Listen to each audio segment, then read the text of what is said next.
My guest today possesses one of the most distinctive voices in all of music. Once you hear songs like Tears on My Pillow, Shimmy Shimmy Cocoa Bop, I'm on the outside looking in, going out of my head, hurt so bad, and on, you know that you're listening to Little Anthony and the Imperials. The music speaks for itself, but in 2009, this legendary vocal group were inducted into the Rock and Roll Hall of Fame, and it was long overdue.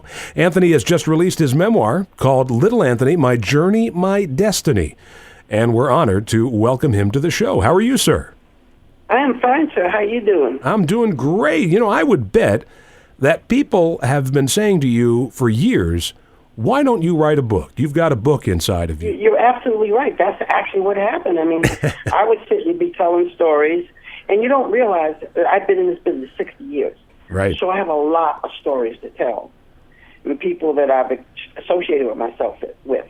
So I would get this from my friends, or somebody says, man, you need to write a book. And I said, everybody got a book out.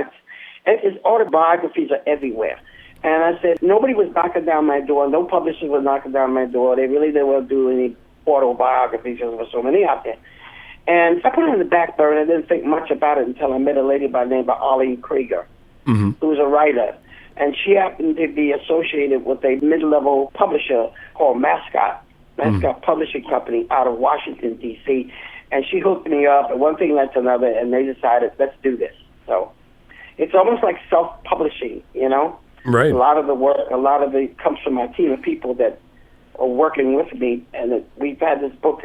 It's been a while. We do a lot of promotion. We've done a lot of TV, everything, and now it's starting to sell. It's picked up a lot. Yeah, I was going to say, you get a lot of attention on this book. Yeah, if anybody's interested, you can go on Amazon.com, and that would be the quickest way to get it. And but it is picked up steam. I think the View really was the key. When I did the View a few weeks ago with Goldner and them, and they gave away the books and did that, that's when it spiked. And then all of a sudden, people coming to me at the gates and want me to sign the books. They bought them. So in that respect, that's pretty cool. And I tell people, it's not a me book. I'm not going to stand there and pat myself on the back. I did this and I did that. No. Basically, it's about where did I come from? Who are my parents? How did I begin to sing, and who influenced me? And then the people that influenced me, I got to meet them and then have relationships with them. Some of them cordial, some of them intimate, and it's amazing the people that I associated with over the years, and it's a who's who. I was going to ask you though, considering your schedule of performing, where did you even find the time to sit down and go through these stories? I did it. She, the writer, lived in Vegas, and I live in Vegas. I'm soon to be moving to Florida next year, and but she lived there, so that made it much more easy for me. When I was in town, we'd schedule meetings together, and she would have a computer, and she'd always bring some Kleenex tissues, because sometimes I cry, sometimes she cried. Right. And we just started doing it. It took us 6 to 7 months to do it. Wow. Well, I'm sure you address some of these things in the book, but just for the sake of the listeners here, we want them to get the book from Mascot Press. Some of my listeners are really interested in the End record label and George Goldner. Interesting man. Yeah. Very interesting man. George Goldner is probably one of the last record men, which means like Clyde Davis, those kind of people. The whole business has changed dramatically today. It's more like social media and everything. So you don't have those moguls, right? That runs the record company, and they're the ones that do it all, and they're the ones that find the talent, and get the people to help them do it. That's over with. This business has become a conglomerate of corporations, right? And you don't have all the major record companies like you used to have. It's down to about 3. Capitol, I think, RCA, Decca. And then most of them are down in the South, down in the country music area. Right. So you don't have to, the whole thing has changed. Now iTunes, Amazon.com, everything is done differently. YouTube, Yeah. So I had to learn that, and we adjusted and adapted. So that's how we have to go today. And that means any artist, any singers literally have to go that route. I bet it's harder. was far more simpler in the day. Back in the day, it was because the disc jockey was the king. Right. They were the A&R man of the radio station, and they were the record programmers. But today, that's all political. You have to go through a series of people, and really, it's all commercial songs. Very hard to find a show that just deals with it, and then it's just something like yours, where you can do interviews and talk and speak, and people get to know you. Not many of those left, so, you know. Yeah, it's a different world. I'm always happy to talk to people, you know. When you get up there and you sing, I mean, you know, so we have a lot of artists today who tour the world and don't even sing a note. Yeah, but, you know, it's something Sammy Davis told me. He says, man, we all know who the phonies are.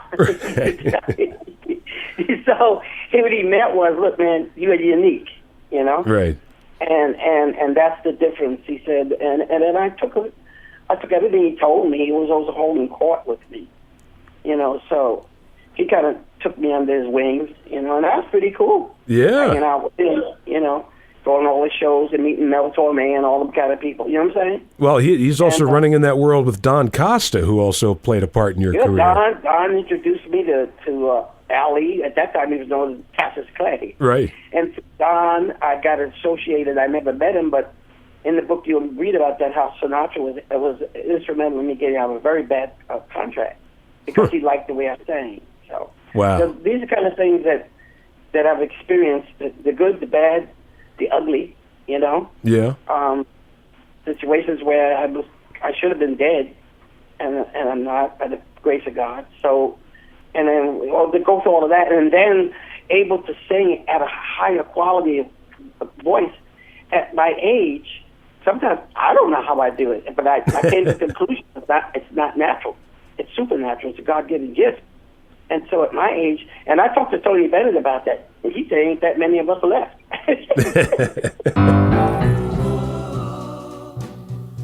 See, one of the things that whenever I get interviewed, it's hard for people to understand why I don't latch on so much to the past. Well, how do you latch on when you're a kid? I didn't know anything. I didn't even know what was a good song and what wasn't. So I was just glad to be recording. I would have paid you to record. You know what I mean? So it's really George Goldner was the genius in all of this. He was the one that decided to do that record. He was the one, and that's really what it was until I grew and matured in the business and began to have a grasp of and understand my instrument, my voice, and know that, this song I can make my own. You know what I mean? Right. That comes from experience. So when I talk to people and they ask me about, how did you get this when you're 15, 16 years old, 17? I said, I don't know.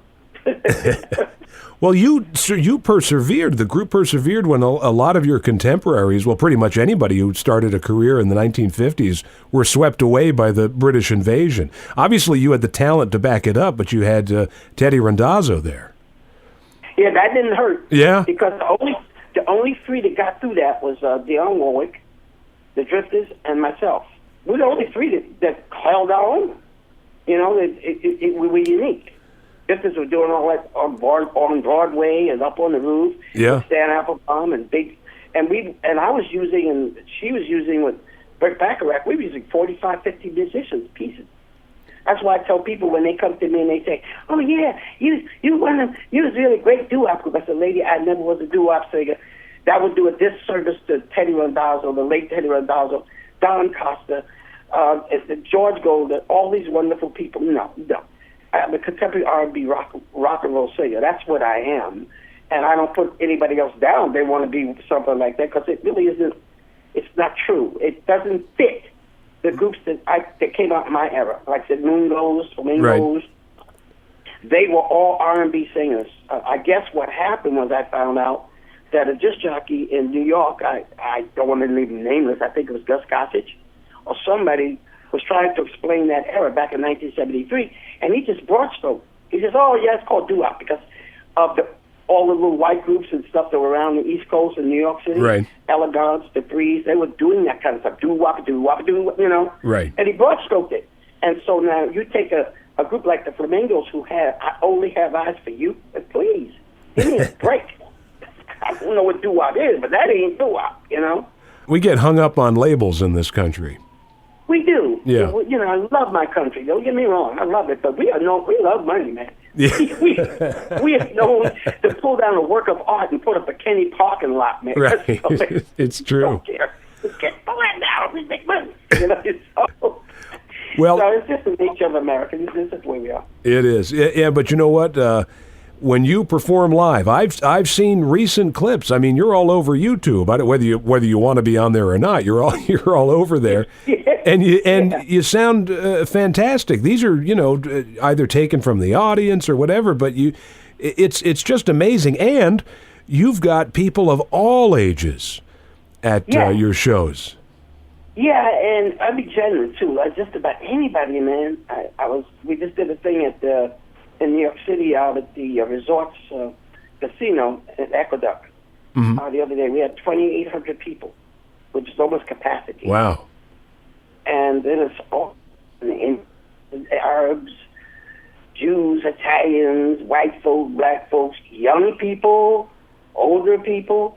It's just an amazing thing. And like you said, a lot of that comes from YouTube. It comes from social media. Yeah. That's kind of introducing me like it's like I'm being reinvented. Yeah, it's like it's like an agent almost. Yeah, it's like this. Oh, that guy. Oh, yeah. And I'm still around. Yeah. So this has been a renaissance for me, and my Q factor went up. It's just the way it is. It's fun. It's a lot of fun. Well, once again, where's the best place online for people to catch up with you and to get the book, My Journey, My Destiny? Well, we got the littlefaprills.com. We have revivermusic.com. You can get on that. You can All Star. You can have hundreds, thousands of ways of finding out. I mean, it's pretty easy today with the technology you have for computers. That's find true. Anybody, So I just did a duet with George Benson. Oh, really? Which will be. Yeah, it'll be released. It's called Electric Together. It'll probably be released in October. And that's why we had meetings today and all of that. And that's been absolutely gorgeous. That was a lot of fun. And then I'm doing the Veterans Day Parade. I think it's the 11th of November. I'm not really sure, in New York City. Wow. I'm doing that on a float. And we may be, George and I, singing it, on this float. Unbelievable. Because it's just a wonderful time, man, to be Anthony. I tell you that. Yeah, it just keeps going. Well, I want to thank you so much for coming on and chatting with us. All the best for you. God bless you. You sound just as good as you ever did, if not better. And thank you. It's a great thrill to speak with you. And good luck with the book. Thank you so much, sir. I really appreciate that.